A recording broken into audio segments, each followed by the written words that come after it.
In this video, I want to show you how you can actually turn on announce calls on iPhone.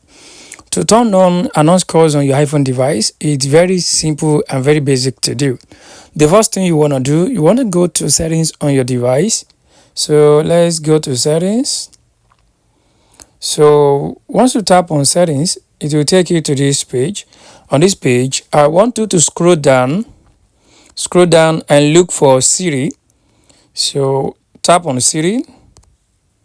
So once you tap on Siri, I want you to scroll down and look for where we have announce calls. So I want you to tap on that announce calls. Tap on it. Once you tap on the announce calls, you can see announce calls on my phone is never it is never announce incoming calls on my device. So but you want iPhone to always announce calls for you whenever you're having an incoming calls. So it's very simple to do. You just want to turn this from never to always. Just tap on always. Once you change it to always, Apple your iPhone device will always announce any call to you whenever you're having an incoming calls.